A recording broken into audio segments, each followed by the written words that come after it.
আমি অভাৰেজ শিক্ষামিত্ৰ সদৌ অসম নিয়োগ বঞ্চিত শিক্ষামিত্ৰ গোটৰ পৰা আমি কৈ আছোঁ 1998 চনৰ পৰা DPP চেণ্টাৰৰ পৰা 2003 চনলৈ আমাৰ সৰ্বশিক্ষাৰ অধীনত আমি আমাৰ পঢ়াশালী স্থাপন কৰিছিলোঁ। স্থাপন কৰি আমাক VSCৰ পৰা DLED টেট পাছ কৰা মানুহখিনিক আমাক নিযুক্তি দিছে। তাৰপিছত 2009-10 চনত আমাৰ স্কুলখন আপগ্ৰেড হ'ল। 2012 চনত টেট পাতিলে। টেটত আমাৰ মানুহখন মানে কৰিলে পাছ কৰিলে। সেই মানুহখন পাছ কৰাৰ পিছত কিছুমানে এপইণ্টমেণ্ট দিলে আৰু কিছুমানে মানে এপইণ্টমেণ্ট নিদিলে। তেতিয়া আমাৰ মুখ্যমন্ত্ৰী মহোদয়ৰ ওচৰত আমি অনুৰোধ জনালোঁ। জনোৱাৰ পিছত আমাৰ মুখ্যমন্ত্ৰী মহোদয় ক'লে যে ঠিক আছে, আপোনালোক আমি টেটৰ ব্যৱস্থা কৰি আছোঁ। 3টা পেজত লোৱাৰ কথা আছিল। পিছত আমি 14ত পৰীক্ষা দিলোঁ।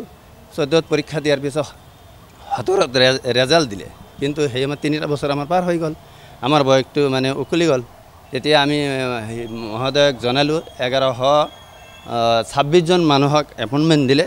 আমাক ক'লে যে আপোনালোকে কোৰ্টৰ পৰা কিবা এটা লৈ আহক, লোৱাৰ পিছত আপোনালোকে আমি চাকৰিখিনি দি দিম।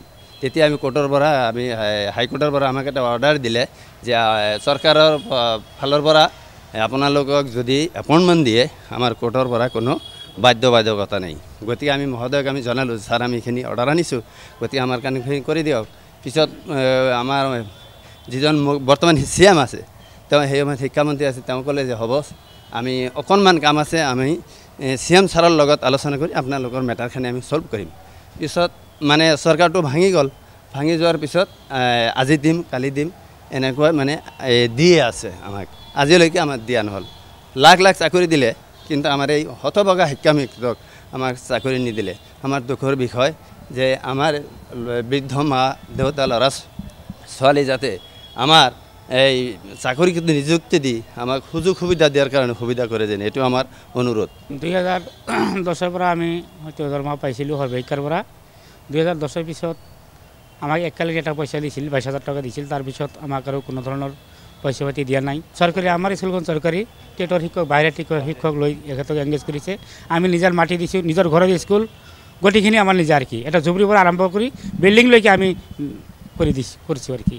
আমি টোটেল আছিলোঁ 346 জন। তাৰ ভিতৰত কিছুগুলা মৰি গ'ল, কিছুগুলা বক্স 60 পাৰ হৈ গ'ল, কিছুগুলা ছুইচাইড অলপ আগতে ছুইচাইড হৈ গ'ল। আমাৰ এই ধুবুৰীৰ নাম কি আছিল, আজহাৰুল ইছলাম, এইটো গাইবন্দাৰ চৰৰ ধুবুৰী গাইবন্দাৰ। এতিয়া 300ৰো কম আছে, 200 অলপ 250 অলপ বেছি আছে, 300 কম আছে, প্ৰায় 250 আৰু কি। এইখিনি মানুহক আমি আশা কৰিছোঁ যে হয়তো আমি বৰ্তমানৰ CM যিজন এখেতক আমি কৰজোৰ অনুৰোধ কৰোঁ যে সৰ্বশিক্ষাত টেটত 35,000 শিক্ষক ল'ব ইতিমধ্যে।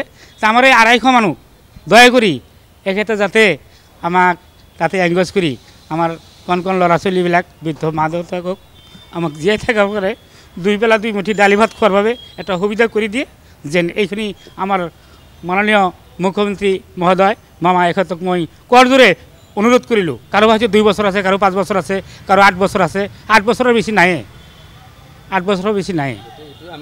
এইটোৱে আমাৰ অনুৰোধ থাকিল যাতে আমাক হয়তো মন্ত্ৰী মহোদয়ে মাননীয় CM অকণমান কাম আছে বুলি আমাক কৈ আছে, অকণমান কাম আছে। তেতিয়াতো শিক্ষামন্ত্ৰী আছিল। আমাৰ মাননীয় সৰ্বানন্দ সোণোৱালৰ ওচৰত এটা কথা কৈছে, CMৰ লগত অকণমান কাম আছে, মই এইখিনি কৰি দি দিম। কিন্তু এতিয়া এখেতে নিজেই CM। গতিকে আমি অনুৰোধ কৰিছোঁ যাতে আমাক এইখিনি বস্তু কৰাই দি আমাক কৃতাৰ্থ কৰা যেন।